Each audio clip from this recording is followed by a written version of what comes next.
Swastiastu. Perkenalkan, nama tiang Kadek Ferry Wirawan, bisa dipanggil Ferry atau warga Deki mungkin biasa panggil Sangut nggih.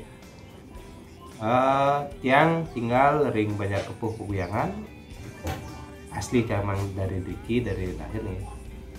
Kalau tiang melihara bermain nike baru sih, kurang lebih 3-4 tahun dari 2018 akhir nih, kalau nggak salah nih. 19 awal itu sudah mulai beli lagi nambah, kemudian karena di bulan 19 awal bulan Juli kalau nggak salah ya, Juli itu sebut. Sesuai dengan topik kita hari ini, kita kan ngebahas apakah ikan mas koki Bali itu yang indukannya sepak 4, apakah anaknya selalu sepak 4. Nah, niki dari pengalaman beli niki kan indukan niki nggih. Nah, ini kan indukan. Niki kalau dari pengalaman beli nika, apa sih yang mempengaruhi kelahiran anak itu? Apakah sepak 4, sepak 3, sepak 2 nika, apa sih yang mempengaruhi? Nah, kalau dari tiang pengalaman Riki, yang pertama jelas genetik nih kok. Pasti dari genetik. Nah, biarpun indukannya pertama, indukan yang kita kawinkan nih ke sepak 4, belum tentu mayoritas atau kebanyakan anaknya sepak 4. Karena kita harus tahu juga genetik di atasnya dia, indukan sebelumnya nih ke apakah sepak 4 atau ada sepak 3. Kalau ada sepak 3, sepak 2 ya otomatis anakannya akan ada sepak 2, sepak 3-nya.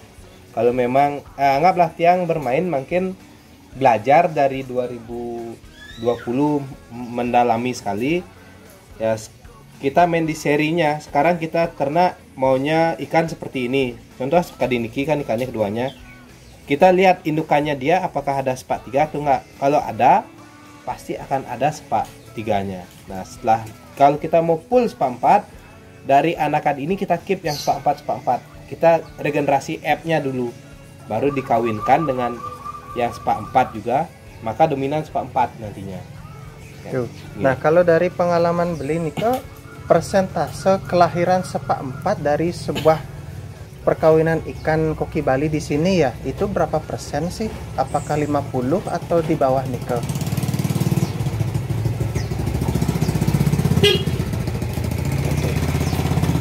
Kalau pengalaman Riki nika pernah yang di bawah 50 ada, karena kan baru belajar nika di awal 19 nika, kita nggak tahu indukan yang kita ambil nika gimana di atasnya, indukan di atasnya apakah sepak 4 atau tidak. Setelah dikawinkan ternyata banyak yang sepak 3, sepak 2, bahkan persentasenya di bawah sepak 4 itu di bawah 50%, bisa 20%. Nah, setelah kejadian nika lah yang bilang 2020 nika belajar riset genetiknya gimana, persilangannya, apakah dia sepak 4 otomatis ke sepak 4, ternyata tidak. Harus kita lihat di atasnya dia, indukan di atas dia apakah keturunan dari sepak 4 atau enggak itu. Tuh. Nah, kalau dari pengalaman beli ini, biar tahu indukan sebelumnya sepak 4 atau sepak 3 tuh kayak gimana sih beli? Kalau dari tiang nih kok, kalau mau beli ya kita lihat, tanya dulu, lihat dulu indukannya. Ini indukannya yang mana, kita lihat. Kalau emang sepak 4 dengan sepak 4 ya paling enggak nanti anakannya akan dominan sepak 4. Kalau kita asal beli, tidak, kita mau breeding, belajar breeding, tapi kita tidak tahu silsilah indukannya, nah niko dah yang kita akan susah untuk tahu anakan ikan yang kita breeding ini apakah jadi sepak 4 atau sepak 3. Nah, kalau misalnya nih, karena kadang kan teman-teman itu kan ngebreedingnya itu kan coba-coba nih. Ya, kira-kira kalau misalnya katakanlah misalnya sepak 2 nih dikawinin sama sepak 4 gini, apakah bisa merusak genetik ikan? Maksudnya dalam artian bisa sepak 2 semua atau gimana beli? Kalau niko sih pasti akan ada yang sepak 4 dan ada sepak 2. Nah, tergantung seperti tadi yang bilang, indukan yang sepak 2 ini apakah emang dari sepak 2 sebelumnya sepak 2 juga, atau memang dari sepak 4 yang jadi sepak 2. Ini kan genetiknya belum tentu dari indukannya bagus, sepak 4 anakannya akan mengikuti. Begitu juga sebaliknya, kecuali memang dari indukan sebelum-sebelumnya memang sudah dapat F-nya emang sepak 4 ya, mayoritas kan sepak 4. Kalau sekarang kita nernak atau breed iseng-iseng lah, sekali tadi bilang sepak 2 dan sepak 4 apakah anakannya akan sepak 2? Belum tentu juga. Bisa juga dominan sepak 4 tergantung indukan yang lagi satunya. Yang mana genetiknya lebih kuat gitu. Nah, ini kan di depan niki kan anakannya semua belingi. Niki kan anakan semua. Nah, yang lihat nih kan semua sepak 4. Ya kan? Ini apakah memang semuanya kelahiran sepak 4 atau beli sortir dulu sih beli? Niki sebenarnya nggak semua sepak 4 ketika kelahirannya, nggak semua sepak 4. Contoh Niki kan emang sepak 4 nih, yang baru lahir Niki baru kecil Niki. Ada sepak 2, sepak 3 yang taruh di ember kecil Riko. Nah, untuk yang sortir Niko dari tahu sepak 4, sepak 3 kan biasanya kelihatan dari umur 1,5 bulan itu sudah kelihatan sekali ekornya. Dari umur 1,5 bulan ke yang sampun pindah posisinya. Yang mana sepak 4 yang kumpulkan, setelah itu sepak 3 atau sepak 2 yang kumpulkan di tempat ember reject yang piara Riko. Nah, setelah umur 3 bulan kembali yang akan sortir, yang mana emang kualitasnya bagus menurut yang ya, karena penghobi beda selera nih kok. Iya benar nih kok. Ampun, beda-beda selera. Jadi yang menurut yang bagus yang akan dikumpulkan di tempat biasa sih di timur, tempat yang lebih bagus-bagus ikannya di ke, yang memang agak nantinya agak ke reject, kembali ke ember yang taruh yang standar yang tetapkan Riki kan. Gitu. Nah biasanya ada umur berapa mulai kelihatan ikan tuh sepak 4 atau sepak 2 sih beli kalau dari pengalaman beli? Seperti yang bilang tadi nih kok, untuk kelihatan sepaknya benar-benar kelihatan ya, kelihatan sepak nggih, itu di umur 1,5 bulan ke sudah kita bisa lihat jelas, tetapi belum kita bisa tahu kualitas ekornya bagus atau nggak sengkok atau tidaknya. Nah ini kan tadi kan beli bilang ini kan khusus untuk sepak 4. Kemudian kalau sepak 2, sepak 3 itu kan ditaruh di tempat lain. Ya, sekali di bawah. Ya bawah. Kalau misalnya dicampur niki ditaruh di tempat yang sama nih, kira-kira ada masalah sebetulnya nggak beli? Dan sih nggak ada masalah karena emang kan ini indukan satu kelahiran mereka, jadi nggak masalah satu gen mereka akan pengaruhi.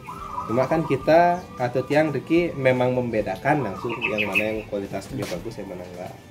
Berarti beli sortirnya lebih ke kualitas nih. Ya, gitu. Nah, oke ini kan ada anakannya nih si beli ya. Ini kan ada anakannya nih. Nah, kalau dari beli sendiri, apa patokan beli dalam memilih ikan mas koki sepak 4 itu sih beli? Jadi kalau dari tiang Riki biasanya sih tiang lihat pertama dari jelas sepaknya 4 nih, 4 sama bentuk ekornya. 4-nya gimana, apakah dia ada patah atau tidaknya. Kedua dari bodinya penapi mau bulat atau enggak gitu. Kemudian jarak, biasa sih yang paling susah dapatkan adalah jarak ekor, pangkal ekornya dengan perut itu agak apa namanya, tidak terlalu jauh, agak dekat. Itu yang paling bagus ya, tapi paling susah. Dominan sih dapatnya ya agak panjang jaraknya sekali niki ya, agak panjang, yang mana yang merah niki ya, atau niki kan agak panjang, tapi untuk kualitasnya ekor-ekornya niki kan panjang-panjang, kelihatan bagus dia bentuk ekornya yang suka. Tetapi ya kembali kesukaan orang itu relatif gitu, kesusahnya. Nah kalau dari beli sendiri ini kan udah bisa dikatakan udah ikan bagus nih ya. Nah kalau dari pengalaman beli nikah, ada nggak poin-poin yang mempengaruhi kedepannya ikan ini bisa mungkin agak bermasalah, nanti ekornya agak patah nih ke? Ada nggak kira-kira faktor yang mempengaruhi sih beli? Untuk faktor itu ada, yaitu pertama kalau biasanya teman-teman niki semeton yang melihara di kolam airnya terlalu deras, ya kemungkinan akan bermasalah di siripnya, kadang patah. Mungkin karena kesedot mesin gitu. Kedua, kalau ngumpulin anakan ya, dari anakan yang baru masuk ke remaja, jantan tina jadi satu, itu kan yang jantan akan mengejar yang tina yang baru-baru mulai berbau, itu akan dikejar. Nah di sanalah paling rentan dia patah atau ekornya rusak dan sirip. Yang ketiga ya paling sering kita ambil pakai serok atau pakai jaring tangan, terus terlalu sering ya kadang-kadang siripnya juga agak ketekuk kan. Ya, itu patah kan. kita nggak tahu kekuatan ikan ngelawan itu seperti apa gitu. Nah kalau misalnya dari faktor lain nih, misalnya seperti penyakit, itu bisa nggak mempengaruhi Subli? Nah itu sangat bisa, terutama jamur yang paling sering buat patah ekornya kan Ya. makanya tetap ya mungkin teman-teman yang lain juga teman yang lain sudah mengerti nih kalau melihara ikan harusnya kita melihara air sebenarnya kan dan bukan ke ikannya dulu, ke airnya yang dipelihara. Nah ngomongin sepak empat nih, nah ini kan ada yang bentuknya V seperti V, ada juga yang Ya, bentuk enggak, ekornya seperti kembang nih kok. Ya. Nih kok apa sebenarnya yang mempengaruhi sih Bli? Kalau tiang sih sepengetahuan tiang dan setiang alamin Riki lebih ke genetik indukannya, akan mengikut ke genetik indukannya. Entah dia ekornya akan lanying-lanying tajam gitu kan nggih. Tergantung indukannya apakah genetikanya ada seperti itu atau tidak. Terkadang indukannya biarpun bulat nih kok, ekornya bulat ngembang, anakannya pasti ada yang akan lancip gendan. Karena seperti yang bilang di awal tadi, genetik indukan dari induk yang kita gunakan Niki seperti apa, itu yang kita harus tahu juga. Ada Riki yang sudah jadi induk padahal indukannya bulat bagus ngembang ekornya yang tadi ditunjukkan ke, yang sekarang mau jadi induk karena body bagus dia agak tajam, agak lancip ekornya. Nanti yang tunjukkan ada nih kok. Bisa berarti terjadi yang hal-hal begitu nggih. Makanya yang untuk nyari kualitas ikan yang sesuai kita inginkan harus kita lihat faktor indukan genetik yang di awal. Maka yang Diki masih belajar untuk menentukan seri F-nya sesuai yang kita inginkan. Oke, nah dari tadi kan kita ngebahas tentang genetik ikan nih, ya kan? Nah ini di depan ini kan 3 ekor ikan nih, beda warna kan? Nah ini satu saudara kah, satu keturunan kah, atau gimana sih Beli? Niki sami satu indukan dan satu tetasan, satu jeding, Niki satu tetasan. Tapi ya kendan seperti tadi mungkin karena genetiknya maka ada yang beda-beda. Ada yang ekornya memang bulat dan satu yang hitam Niki agak lancip ya, agak lanying panjang kan. Dan yang dua Niki ekornya agak kembang, dia bulat kan. Nah Niki yang membuatnya Nika itu kan memang karena mungkin beda kualitas kah, atau pernah kena penyakit kah, atau gimana sih Beli? Kalau kena penyakit nggak pernah memang. Kualitas air pun kalau kita bilang karena kualitas perawatan, pakannya sama, airnya juga sama. Yang setelah Niko ada yang berani bilang faktor genetiknya, keturunan sebelumnya itu seperti apa. Makanya belum tentu indukannya bulat. Yang tadi pertama Niko indukannya, anakannya bisa menjadi bulat-bulat sama atau ada yang lancip atau gimana Niko. Genetiknya kembali Niko. Gitu. Nah ini kan satu tetasan nih. Nah ini menurut Beli sendiri kan Beli ngebreed nih. Nah ini yang dipengaruhi nih, yang paling besar mempengaruhi lebih jatuhnya ke genetik jantan apa yang betina? Yang lihat pengalaman Ricky sih kebanyakan ke betinanya nih. Genetik ke betinanya banyakan mayoritas, tapi tidak mengurangi kemungkinan juga ada beberapa yang masuk ke genetik jantan. Tapi betina juga pengaruh. Ya kalau bisa kedua jantannya yang bagus sesuai dengan standar yang kita inginkan gitu. Kalau Beli di sini ngebreed ikan nikel 1:1 apa 2:1 sih Beli? Tiang 2:1, 2 jantan betina 1. Ya. Kenapa? Kalau Niki kan ketika tiang belajar dulu 2000 baru mulai nih 2019 Niko baru mulai ngebreed. Niko pertama diberikan info oleh Gong Haji Mustikantara dan Gong Haji Diar. Satu dia mengejar, satu membuahi seperti ini biasanya. Kalau hanya 1 kali 1, kebanyakan telurnya nggak jadi. Karena dia setelah mengejar, kalau betinanya banyak dia ngendong telur, dia ngejar, membuahi, capek, sisanya kebuang dah sisanya. Maka kalau bisa 2, dia bergantian mengejar. Satu yang capek mengejar atau kelelahan bisa membuahi lagi, bergantian dia sistemnya. Nah, tetapi kalau 2:1 Niko biasanya kita kan nggak tahu genetik yang mana diambil nanti anak-anaknya. Kalau bisa sih genetiknya sama. Oke, nah ini kan agak beda nih tempatnya, tempat Iya. pemeliharaannya. Nah, kita lihat di antara yang lain hanya tempat ini aja yang isi sistem filtrasi nih Bli. Nah, Iya. kira-kira ada alasan tertentunya nggak Bli? Sebenarnya sih alasannya hanya untuk menghangatkan air nih, biar ada perputaran airnya saja lebih hangat ya, karena kolam kan jauh lebih besar pada jeding, lebih besar pada gebah nih kan, atau jeding atau gentong. Ini. Jadi di air di kolam pasti otomatis dia lebih cepat dingin dia. Katanya kasih filter airnya supaya ada sirkulasi air. Dan filternya pun kecil nih Ki, hanya sekedar memutar air, ada kericikan oksigen lah bilang kan. Nah, kalau dengan media seperti ini kira-kira bisa mempengaruhi bentuk sepak empat ikan itu sendiri nggak Bli? Kalau tiang Diki karena kebetulan ya, kebetulan air kenapa sana mesinnya kecil, jadi nggak akan mempengaruhi bentuk ekornya. Seperti apa dia masih kecil sampai remaja dan besar pun akan tetap sama. Beda kalau mungkin teman-teman yang lain punya yang menggunakan mesin atau filter yang besar nggih. Itu akan sedikitnya mungkin ya mempengaruhi gitu, karena kecepatan derasnya air itu berpengaruh biasanya. Nah, kalau dari Bli sendiri kan tadi bilang ngebreed ikan, ya kan? Kan tidak semua lahir anaknya sepak empat. Nah, kira-kira ada perbedaan perawatan nggak Bli? Dari masing-masing ikan itu sendiri, dari pengalamannya Bli? Kalau tiang sih nggak pernah membedakan perawatannya, hanya membedakan tempat. Perawatan sama, pakan pun sama. Karena ya tetap ikan ya ikan pasti sama, tetap ikan, nggak akan menjadi yang beda. Ya. Nah, kalau untuk ngerawat kualitas, ini kita kan sepak empat itu kan termasuk ekor ya, kan ya. Kira-kira dari Bli sendiri ada tips nggak untuk merawat ekor ikan itu tetap rapi atau tetap bagus gitu, gimana gitu Bli?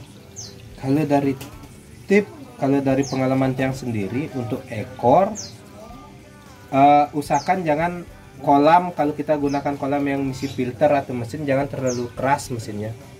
Nah itu kadang-kadang pengaruh kalau dia tidak tersedot oleh mesin karena dia bisa saja bengkok atau patah karena terlalu deras melawan air gitu. Itu aja sih.